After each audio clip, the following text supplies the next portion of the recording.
সন্তানের চোখে বাবাই হচ্ছে সবচেয়ে কাছের পৃথিবী। সেই শৈশবে বাবার আঙ্গুল ধরে শুরু হয় পথ চলা, কৈশোরের দুরন্তপনার সঙ্গী, যৌবনে সাহসের যোগানদার, আর সংসার জীবনে একজন দায়িত্ববান পুরুষের ভূমিকা। একজন আদর্শবান বাবার চোখেই তার সন্তান দেখতে শেখে পৃথিবীর আলো আর অন্ধকারের মতো মানুষের জীবনের সুখ দুঃখের ক্ষণস্থায়ী বিচরণ। একজন আদর্শবান বাবারই মস্তিষ্কেই তার সন্তান অনুভব করতে শেখে পৃথিবীর প্রতিটি মানুষেরই সম অধিকারে বেঁচে থাকার প্রাপ্যতা আছে। অনুরূপভাবে একজন আদর্শবান বাবার কারণেই সন্তান শুনতে শেখে তার চারপাশের সৎ এবং সত্য মানুষগুলোর তৃপ্তির হাসি, অপরদিকে অসততা ও মিথ্যা পোষিত জীবনের আহাজারি।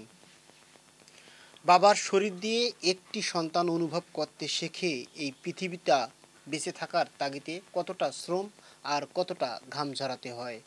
একজন বাবা শুধু তার সন্তানের নিজের স্বপ্নের বাহক নন, তাকে পরম মমতা ও যত্নের সঙ্গে লালন করতে হয় পরিবারের প্রতিটি স্বপ্নকে। সন্তানের কাছে বিশ্বাসের আর এক নাম হচ্ছে বাবা, যার হাত ধরে পৃথিবীর সব দুর্গম পথেই পা রাখা যায় অতি আস্থার সঙ্গে। প্রতিটি সন্তানের কাছেই তার বাবাই হচ্ছে সবচেয়ে সাহসী মানুষ, যে কিনা তাদের প্রতিটি চাওয়াকে ছিনিয়ে আনতে পারে। বাবা হচ্ছে সন্তানের কাছে আয়নার মতো, যেখানে প্রতিফলিত হয় আদর্শ, বিবেক ও ভালোবাসার প্রতিচ্ছবি। ছোটবেলা থেকেই একটি সন্তান চোখে বাবা যে রঙিন স্বপ্নের পৃথিবী এঁকে দেন, তা বাস্তবায়নে বাবাদের জীবনে শতচেষ্টা।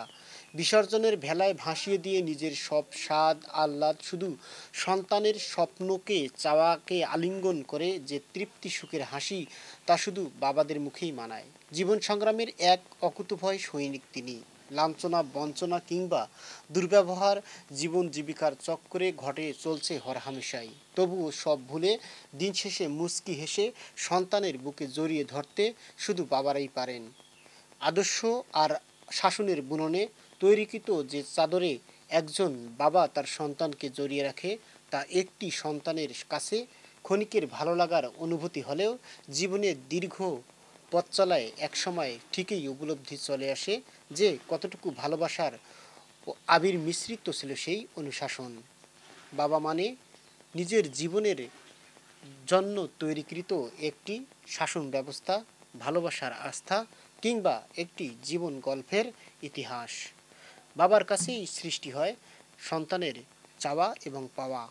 সকল অনুশাসন, রাগ, অভিমান কিংবা দুঃখকে ভুলে বাবাই বাবার মতো গড়ে তুলুক নিজের ভালোবাসাকে, আর সৃষ্টি হোক সন্তানের প্রতি পিতা ও পুত্রের ভালোবাসা।